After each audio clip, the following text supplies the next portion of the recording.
Hey everyone, it's Alexandra. I'm one of the designers here with Lowcountry Contractors.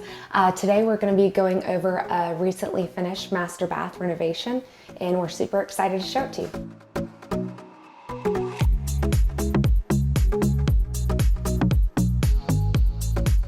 So we wanted to start off by showing off this incredible shower. It is, first off, massive. You could live in here, but we did all the heavy glass surrounding with the gold fixtures. We did natural stone throughout, and one of my favorite things about this is the inlay. So in the first meeting I had with these clients, I had this out on the table and they absolutely fell in love with it. On the floors, we used this awesome marble, and then throughout the walls we did a larger format subway tile in a dolomite stone. I think it came out beautifully. So the next thing we wanted to point out is this awesome freestanding tub. And then you can see we picked out another gold accessory for it, the tub filler.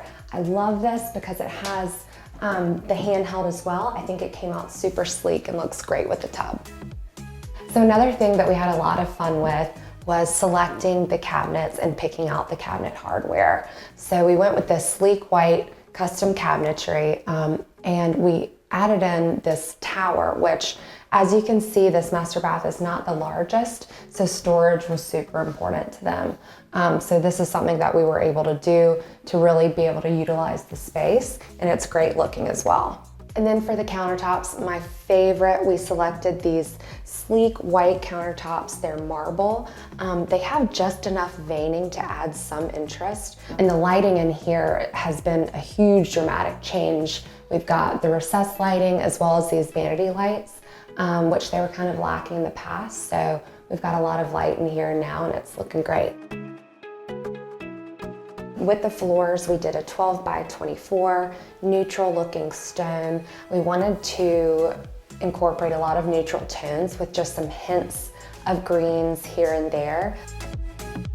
And so another part of this design was, adding in that separate water closet, which we're almost doing in every master bath project these days. We did put a pocket door in. Again, it was a space saver. We wanted to utilize the space as best as we could. So we did bring the custom cabinetry in the water closet as well. So there's some storage there and it came out great.